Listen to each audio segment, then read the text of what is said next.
चल रहे संघर्ष के असर के बीच प्रधानमंत्री की अपील का जवाब देते हुए राज्य के मुख्यमंत्री डॉक्टर मानिक शाह ने अब अपने कॉन्वॉय का आकार छोटा कर दिया है।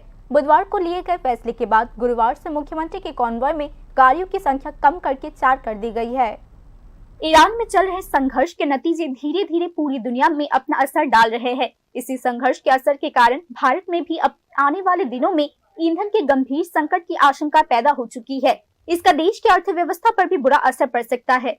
इसी स्थिति को देखते हुए प्रधानमंत्री ने पहले ही देश में कई महत्वपूर्ण अपील लागू किए हैं। इनमें सबसे अहम अपील है ईंधन की खपत को कम करना। प्रधानमंत्री ने नागरिकों से यह भी आग्रह किया है कि वे अनावश्यक यात्राओं से संयम बरते। प्रधानमंत्री ने खुद भी अपने काफिले का आकार पहले के मुकाबले छोटा कर दिया है। अब प्रधानमंत्री की राह पर चलते हुए त्रिपुरा के मुख्यमंत्री डॉक्टर मानिक शाह ने भी इसी तरह अपने काफिले का आकार छोटा कर दिया है। Z+ श्रेणी की सुरक्षा प्रोटोकॉल के तहत त्रिपुरा के मुख्यमंत्री के काफिले में आमतौर पर कम से कम 8 से 9 गाड़ियां होती थी। गुवाहाटी से लौटते ही मुख्यमंत्री ने राज्य पुलिस महानिदेशक से सलाह मशवरा किया और निर्देश दिया है कि उनके काफिले में गाड़ियों की संख्या कम की जाए। मुख्यमंत्री के काफिले में गाड़ियों की कटौती का फैसला बुधवार रात को अंतिम रूप दिया गया।